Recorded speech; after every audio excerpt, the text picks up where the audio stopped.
Our democracy is broken. 47% of the American public voted for Donald Trump, and of them, over 70% believe that some form of elaborate coup conducted by a shady international cast of revolutionary socialists is what really took place. And furthermore, 56% believe in a deeper conspiracy, namely that much of government is run by a cabal of satanic pedophiles that includes all politicians on the left and most of the US federal bureaucracy.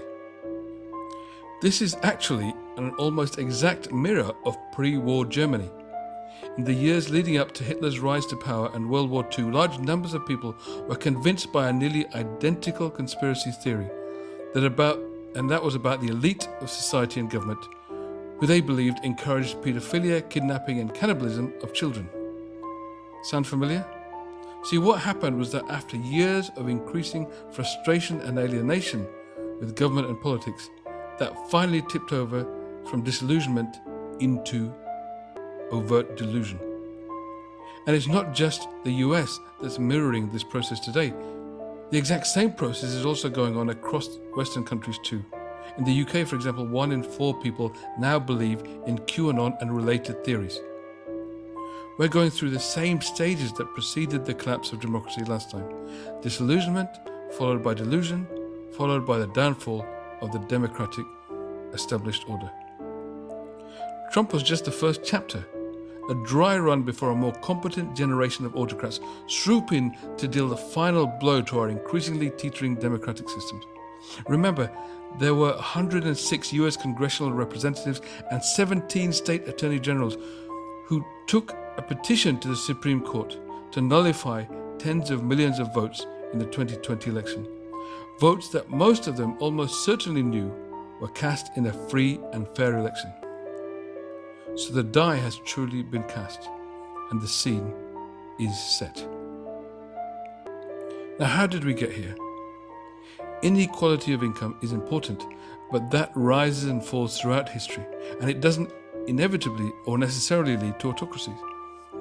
There are varying degrees of inequality around the world today, and again, there is no correlation between levels of economic inequality and health of a democracy. That's not to say that economic inequality is not something that needs to be combated and focused on. It certainly contributes to a general social and societal malaise, and addressing it should be the priority of any government. However, what is often missed is another inequality, a far more corrosive inequality, one that repeated surveys show runs deep in Trump and Brexit voters, for example. And that is inequality of power, an unequal distribution of the sense of control over one's own destiny. This lies at the heart of our malaise today. The influence that people have over their own lives and the wider world is fundamental to their sense of pride, well-being and contentment. And right now, only a small group of people in society actually feel they have that, when most of the rest of us certainly do not. It's not a coincidence that the slogan that effectively won the Brexit referendum in the UK for the Leave campaign was "Take Back Control." So there you have it, right from the horse's mouth. That is what people really yearn for, and they knew it. Control. Now, how much control and power you want and how much you feel you need actually correlates directly with how much information you have and how complex you believe the world to be. In medieval times, life seemed simpler to most folk, and they had very limited access to information. As a result, they were happy to cede pretty much all power to kings and absolute monarchs. Then, with steam travel and the printing press, people's horizons broadened and their awareness of the issues deepened. Consequently, they rebelled.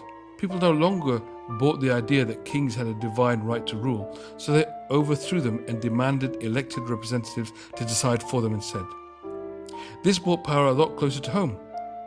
But now the terrain has changed substantially again, and in pretty dramatic ways. 24-hour cable news and then the internet now gives us almost unlimited access to information. There are few subjects we can't learn about, research, and develop opinions on ourselves if we choose to.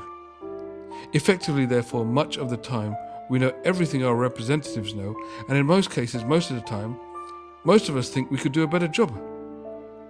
Indeed, usually the only real difference between us and them is just ego and ambition. They have it and we don't. Otherwise, we're all effectively equally qualified when it comes to the general business of making decisions around public policy.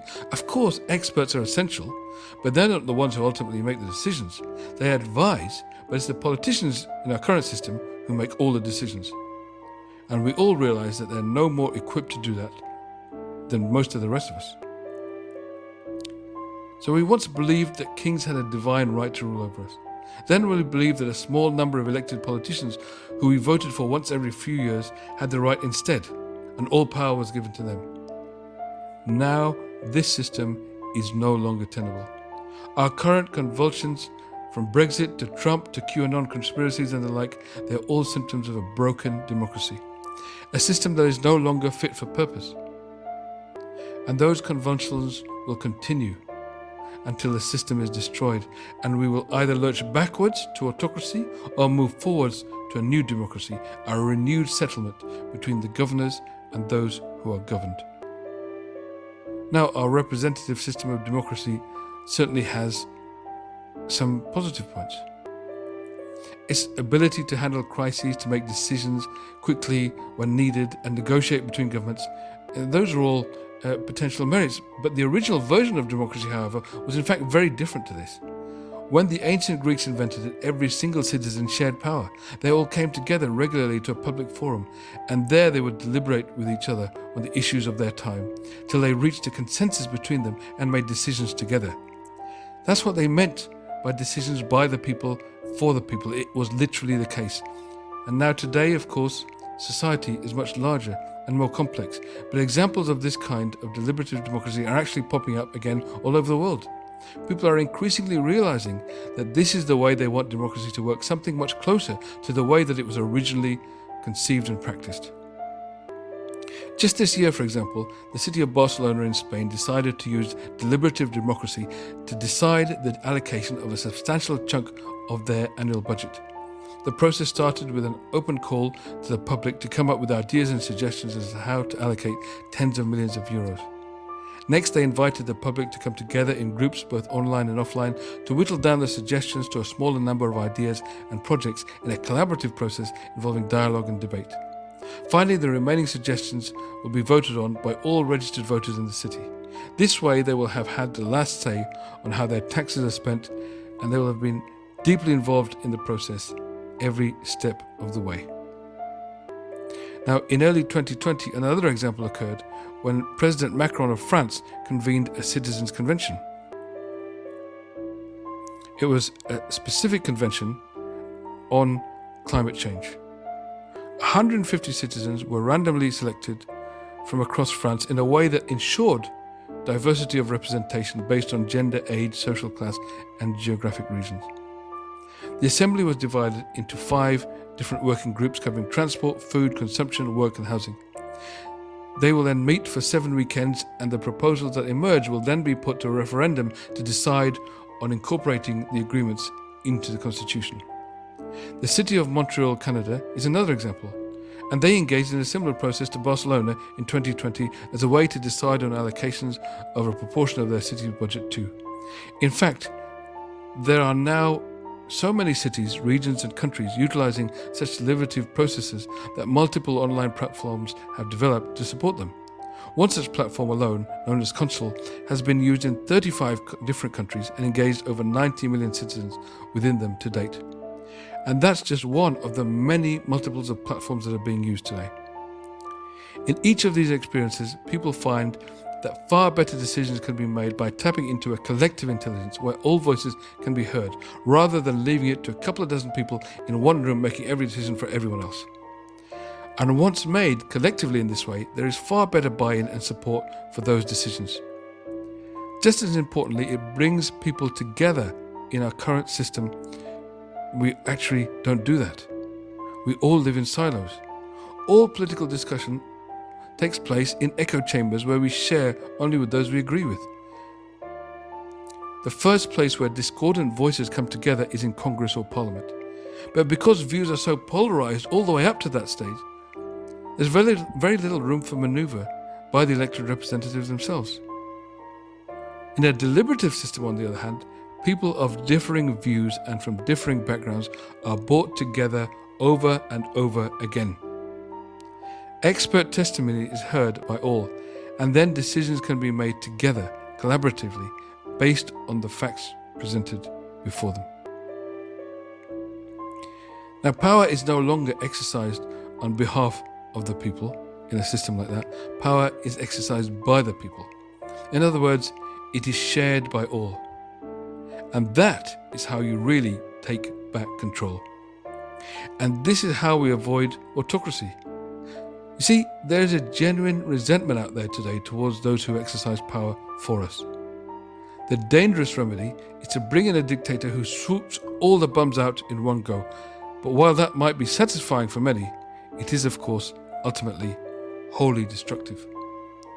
The constructive path is to share the power with everyone in this way. And if we do that before it's too late, then maybe we can avoid the slide into a fascist-style alternative.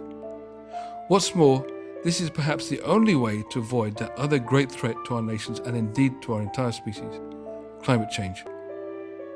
Our current system cannot avoid climate emergency. The transformation needed requires a broad consensus at every level, and that consensus can only emerge from a process that is collaborative, that the whole of society engages with and owns. So it's not just for our politics that we need to change. It is for our very survival. Now, the reason this hasn't happened so far is because there are powerful forces arrayed against it. Not only politicians, but those who back them, lobbyists, big business interests, whole structures that have outsized power and influence, would stand to lose out. The current inequality of power naturally benefits the powerful. So they won't let go easily.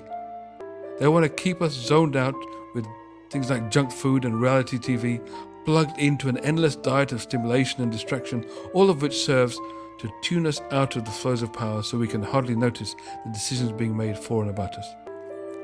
They're forever bolstering a system that is inherently unstable, one that will eventually consume most of them, today's rich and powerful, as well as the rest of us.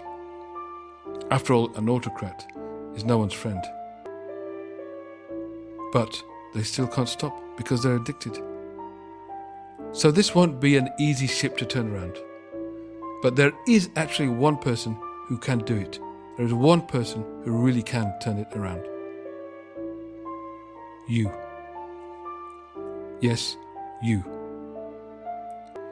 Because of the vested interests that these ideas challenge, they usually go unheard. Very few people are aware that we even have an option like this, a way to renew and reboot our democracy and change the prospects not just for our politics, but our planet and our future as a whole. Getting the word out is therefore the first step. The whole of our current system rests on a lack of awareness of alternatives. Turning it around is therefore down to you. Share this video, get at least 3 people you know to watch it, and make them give a commitment to do the same. It's as simple as that. No one makes a profit from this production. Every penny that comes in goes to promoting it further. Everyone involved is doing their bit. And now it's your turn. You might think, what difference can I really make with a couple of my friends? Actually, that's all the difference in the world.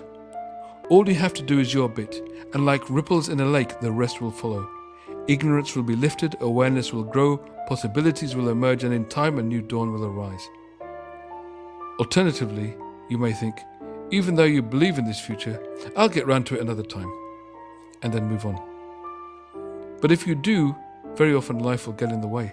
The myriad distractions that were designed to effectively plug you back into the matrix of our current system will likely prevent you from returning. If you really want to see a change, a real change, a course correction from our current trajectory, then bring those 3 other viewers to this video, and once you have, write a note in the comments to say you did it. The more comments we have on here like that, the more it'll encourage others to do the same. So there you have it, how Western democracy is genuinely on the brink of collapse, and how it can be saved. Now, it's over to you.